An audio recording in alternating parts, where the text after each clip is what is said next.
Storytime. Je vais vous raconter la fois où j'ai vécu un enfer, mais vraiment un enfer. C'était il y a 2 ans, le jour de mon anniversaire de mes 15 ans. Je passais les vacances d'été chez ma cousine, auquel vit là-bas mon oncle, ma tante, mes 3 petites cousines à ce moment-là, puisqu'il n'y avait pas la quatrième, et mon grand cousin. Tout se passait bien jusqu'au jour de mon anniversaire. Mon père débarque comme ça, tel une bête féroce. Et au lieu de me dire bon anniversaire ma fille, c'était désinstalle TikTok tout de suite. Voilà. Donc je me demande pourquoi soudainement je devrais désinstaller TikTok, pourquoi je devrais arrêter quelques TikTok que je faisais et en plus de ça je ne perçais pas. À ce moment-là, puisque maintenant... bon, voilà. Enfin bref, je fais ce qu'il me dit, je désinstalle TikTok. Il s'énerve et puis il me dit de supprimer mon compte. Je lui dis que je ne connaissais pas les mots de passe et que c'était avec le numéro d'une amie à moi. Donc il finit par appeler cette copine. Cette copine lui répond et elle lui dit dans ces cas-là, je récupère le compte et en gros qu'elle supprimerait mes vidéos qui étaient dessus. Et il commence à s'énerver, bon ça marche pas, enfin. Prends mon téléphone, le jette. Ça, c'est que le début. Donc déjà j'ai passé un anniversaire merdique. Autrement vous dire, il y avait ma meilleure amie, elle voit toute la scène, elle était extrêmement choquée. Enfin bref, faut savoir qu'à ce moment-là j'étais en couple, personne ne le savait à part ma meilleure amie, ma cousine et ma maman. Les jours passent après mon anniversaire et puis ma cousine voulait me faire une surprise puisque j'avais plus de téléphone en appelant mon copain et en lui disant de venir me voir un petit moment comme ça de la journée, mais pas chez elle bien évidemment. Sachez qu'on n'avait pas le droit de sortir, à part pour faire les courses bien évidemment, et même si on voulait sortir faire les courses, il fallait d'abord ranger toute la maison. Donc on va faire les courses tranquillement et puis moi j'étais extrêmement contente, je vois mon copain, ça faisait un mois que je l'avais pas vu, même si c'était secret et tout, voilà. Mais en même temps j'étais énervée puisque je lui dis surtout de ne pas venir ici parce que c'était dangereux et que je risquais de me faire voir par ma tante ou etc. Loupé pour moi car mon grand cousin de 21 ans nous a cramé et c'est un vicieux. On était en train de faire les courses et il lui dit mon gars, viens, tu vas ramener les courses et tout, vu que t'es là, tu vas nous aider à porter les courses.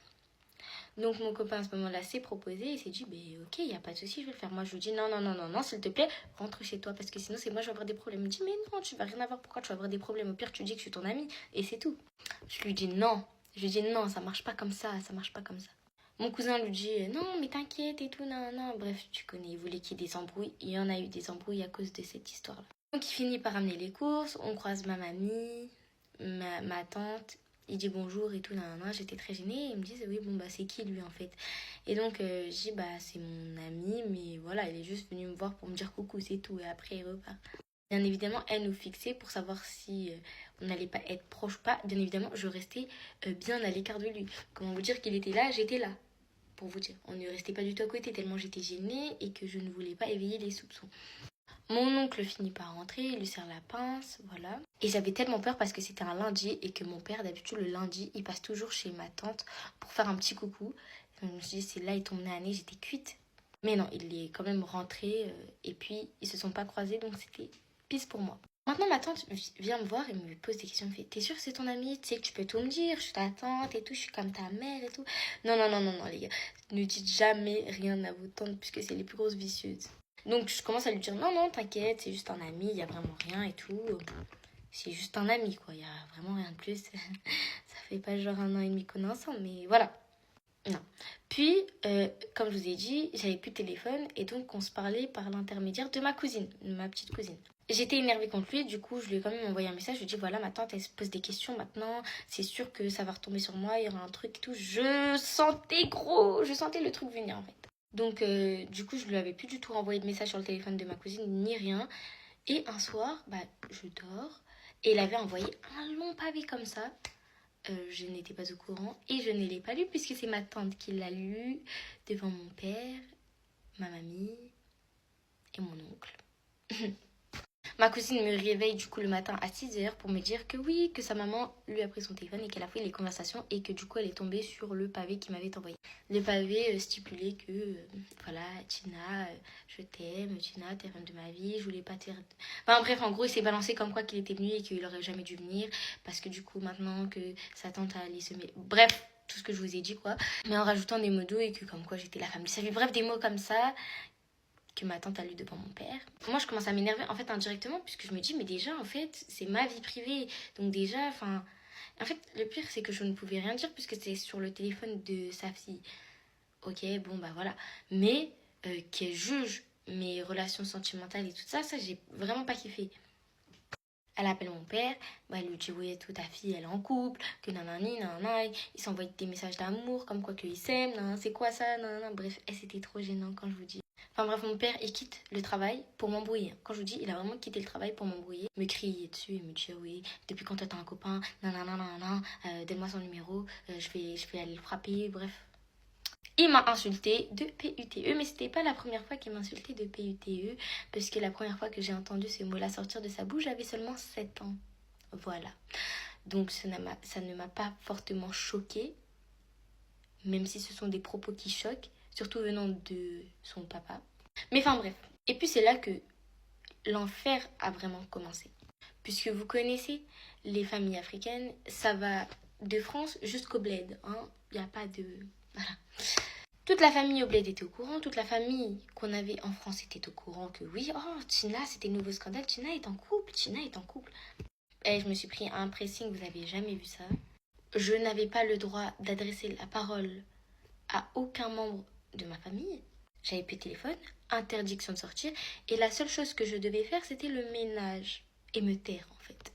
Dites-vous, même à mes frères et sœurs, je n'avais pas le droit de leur adresser la parole.